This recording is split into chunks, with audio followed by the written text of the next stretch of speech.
이재명 대표 얘기도 좀 해보겠습니다. 이 대표가 최근 만약에 본인이 대통령 선거에서 당선되면 본인의 재판은 정지된다. 그게 다수설이다라고 주장했습니다. 자, 그러자 권성도 원내대표가 여당이 비판했습니다. 들어보시죠. 자, 재판은 계속 진행돼야 한다. 이것이 상식이다라는 겁니다. 들어보시죠. 최근 이재명 대표는 본인의 공직선거법 2심 재판에 대해 낙관한다면서 대통령에 당선되면 형사재판이 정지된다고 보는 게 다수설이라고 말했습니다. 이재명 대표의 주장은 명백한 가짜 뉴스입니다. 지금까지 유죄 상태에 놓여 있는 이재명 대표 재판은 당연히 계속 진행하는 것이 상식입니다. 유승민 전 의원도 이 대표를 비판했습니다. 벌써 대통령이 다 된 것처럼 김칫국부터 드링킹하는 모습이 가관이다라고 비판했습니다. 이재명 대표가 지난번 백분 토론 나가서 이렇게 얘기했기 때문이죠. 2심 선거 결과 문제되지 않을 것 낙관하고 있다. 만약에 당선되면 재판은 중지된다는 게 다수설이다라고 얘기했기 때문입니다. 김칫국이다, 가짜뉴스다라고 여당에서는 비판이 나왔습니다. 이제 곧 2심 선고가 임박했는데 자, 만약에 대통령이 당선된다면 박성민 최고 진행 중이던 재판도 정지돼야 한다라는 이 대표 의견을 좀 밝힌 셈이어서 논란이에요? 네, 뭐 정지돼야 된다 이렇게 밝힌 거는 아니고요. 어떤 법조계 다수의 의견을 좀 소개를 한 걸로 보이는데 이런 거죠. 이제 대통령은 내란 외환해제를 제외하고는 형사상 소출을 받지 않는다. 사실 이번 계엄 사태를 통해서 이 부분이 굉장히 많이 주목을 받았잖아요. 대통령이 내란죄의 혐의를 받고 있다 보니까. 근데 어쨌든 여기서 소는 그렇다면 무엇을 뜻하냐? 기소를 뜻한다라고 한 것이고 추는 무엇을 뜻하냐? 소송 수행, 그러니까 재판을 얘기를 하는 거죠. 그렇기 때문에 여기에 대해서 이미 진행되던 재판까지 중단될 수 없다라고 보는 분들도 있는가 하면 아니다. 이 형사상 소출을 받지 않는다라는 이 조항은 결국에는 재판까지도 포괄해서 이야기를 하는 것이다라고 보는 게 다수의 의견이다라는 점에 대해서 이재명 대표가 다수의 의견을 어느 정도 좀 소개를 한 걸로 보이고 저는 이것을 이재명 대표 혼자서 주장하고 있는 일반적인 내용이 아니라 이게 뭐 법 전문가들 사이에서도 사실 재판이든 소송이든 뭐 아니면 이 하다못해 고발을 당하는 일이든 여러 면에서 대통령은 그로부터 예외가 되고 있다라는 이야기를 한 거를 저도 많이 봤거든요. 그래서 저는 그렇게 특별할 게 없는 이야기다. 오히려 지금 상황에서 국민의힘이 조기 대선은 없을 것이다라고 이야기를 하면서도 이재명 대표의 2심 재판을 물고 늘어지는 거야말로 국민의힘이야말로 지금 조기 대선을 염두에 두고 이재명 때리기에 골몰하고 있는 게 아닌가. 근데 여당으로서 과연 조기 대선을 치르겠다라고 한다면 여기서 이 대표의 2심만을 거론하는 게 과연 유효한 전략이 될 것인가 저는 한번 되물어보고 싶습니다. 왜냐하면 이미 실패한 길이거든요. 한동훈 대표가 과거에 총선 때 내세웠던 게 2조 심판론이었고 처참하게 실패했습니다. 근데 그 길을 또 가겠다는 것인지 지금 여당이 내놓을 수 있는 게 결국 이재명 대표 비판하는 일밖에 없는 것인지 한 번 더 묻고 싶습니다. 네, 이재명 대표의 2심 선고가 임박했다라는 얘기 전해드리고 있습니다.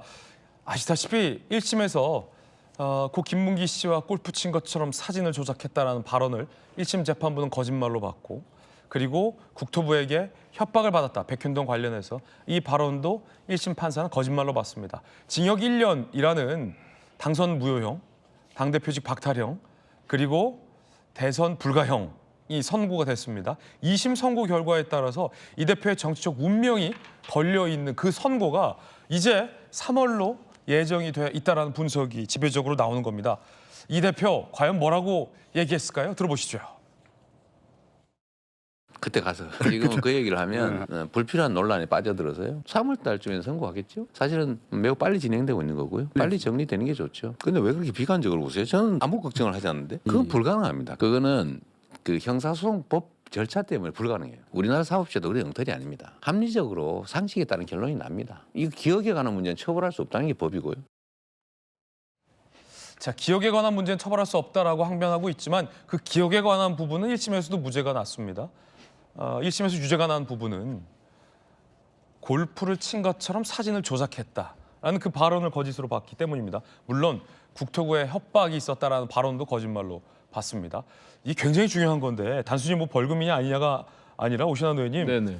대통령에게 만약에 이제 탄핵이 인용되면 대통령직이 박탈되든 이재명 대표에 대해서도 1심과 2심이 만약에 그 비슷한 유형의 이 의원직 박탈형이 선고된다면 대선에 도전할 수 없는 이 정치적 운명이 걸려 있는 선거 아니겠습니까? 예. 왜냐하면 2심까지가 이제 사실심이고 3심은 법리심 아니겠습니까?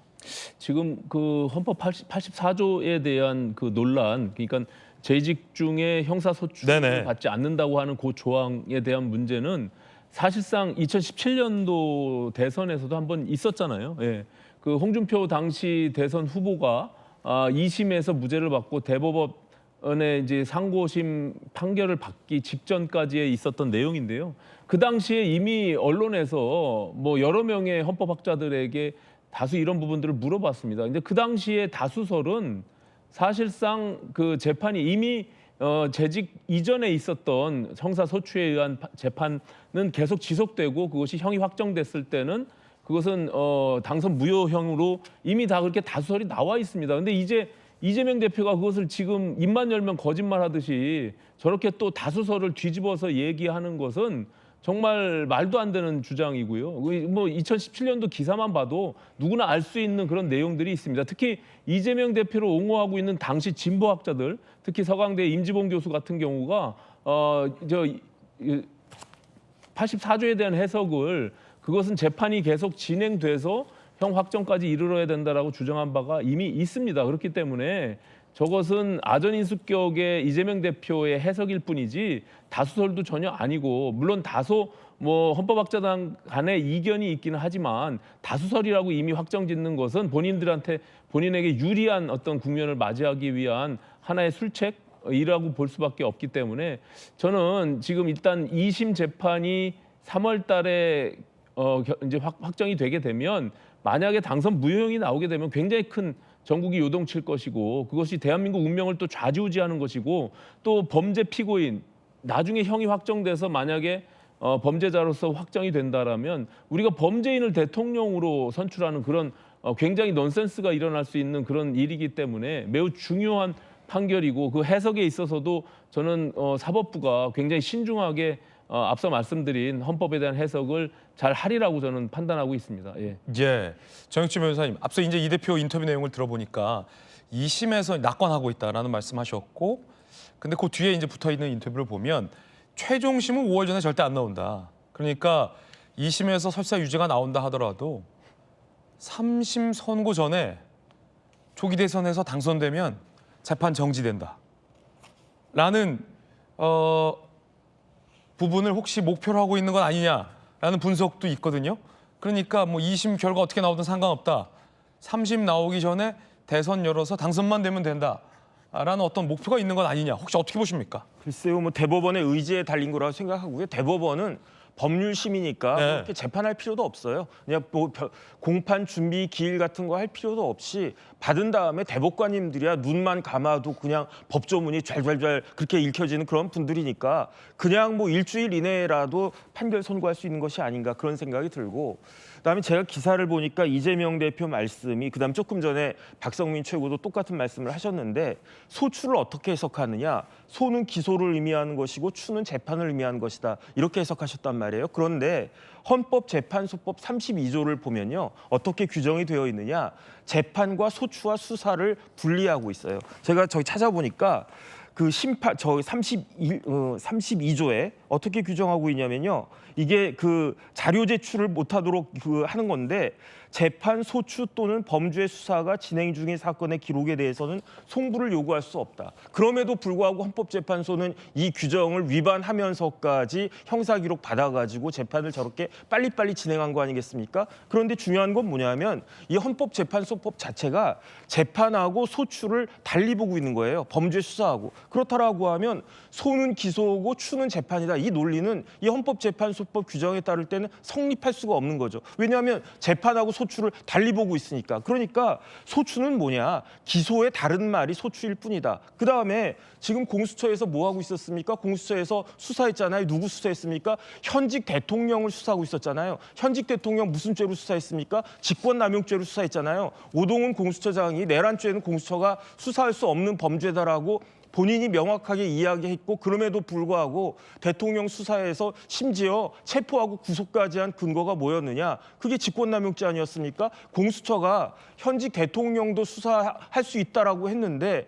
하물며 지금 진행 중인 재판에 대해서 아무리 현직 대통령이라고 해가지고 그 재판을 정지시킬 수 있다? 그 근거가 어디 있는지 저는 도저히 모르겠고요. 그다음에 이러한 논란은 어쨌든 불가피할 수밖에 없기 때문에 만약에 그 대선이 언제 나올지 모르겠지만 조기 대선이 있다고 했을 때 그 대법원에서는요 제 개인적인 생각으로는 늦어도 4월 말까지는 확정 판결 내려야 된다. 아무리 늦어도 대통령 선거일 하루 전까지는 무조건적으로 판결 선고를 내려야지. 그렇지 않으면 우리나라가 진짜로 지금보다도 더 수렁에 빠질 수밖에 없을 것이다. 이 부분에 대해서 조희대 대법원장님이 명백한 입장을 보여주시고 명백한 결단을 해야 된다. 전 개인적으로 그렇게 생각하고 있습니다. 이재명 대표 1심 선고 뒤에 이렇게 얘기했습니다. 들어보시죠.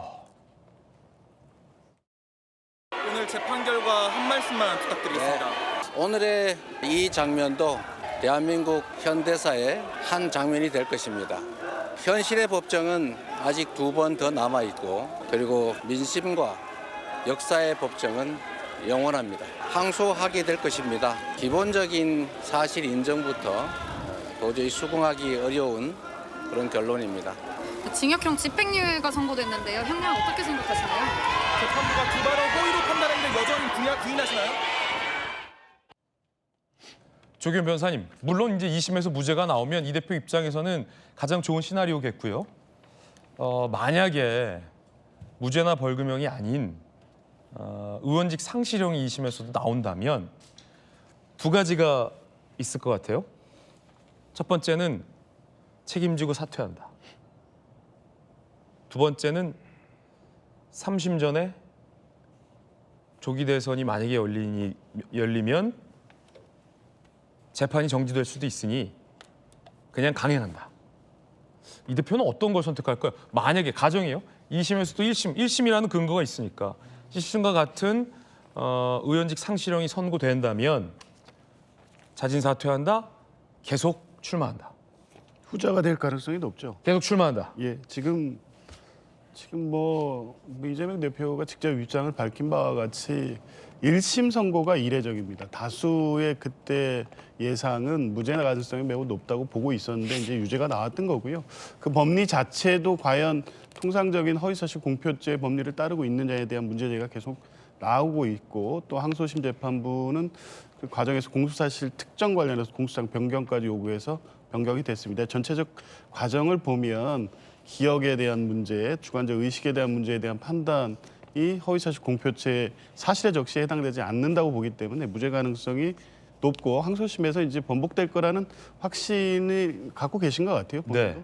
그럼 제일 좋긴 한데 안 되더라도 조금 전에 봤던 것처럼 재판도 중지된다는 게 이건 헌법학자의 다수설입니다.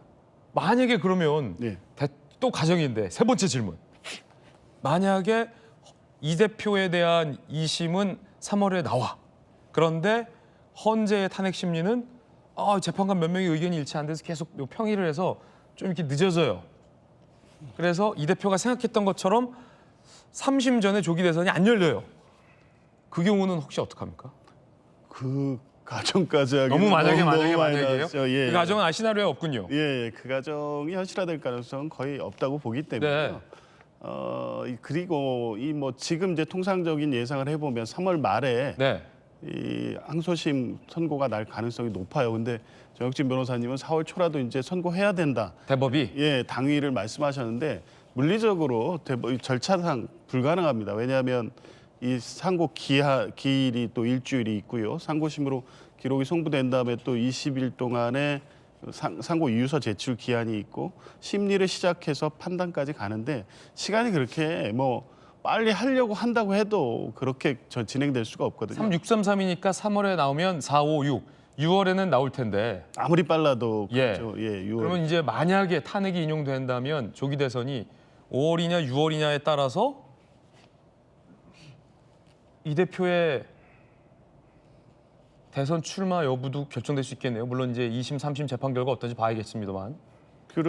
그렇죠. 근데 뭐 그 일정이 사실은 지금 예상하기로도 그렇고 탄핵 심판 절차의 진행 속도 그리고 선고 예상 시점과 비교해 볼 때 이재명 대표의 항소심 재판이 대선 출마의 결과 여부에 관계없이 대선 출마를 제약하는 요인이 되지 않을 것 같다는 게 분명하고요. 네. 그래서 뭐 일단 결과는 뭐 낙관적으로 보고 있습니다만 만에 하나 유죄 선고가 나온다고 하더라도 이재명 대표의 출마하고 이 그 선거 운동을 하고 대선에서 일정을 수행하는 데는 문제가 없을 거로 보고 있습니다. 예. 2심에서도 무죄가 나오면 아무 논란이 없는 거죠. 대선 가도의 탄력을 받게 됩니다. 과연 2심 선고 결과는 어떻게 될지도 궁금합니다.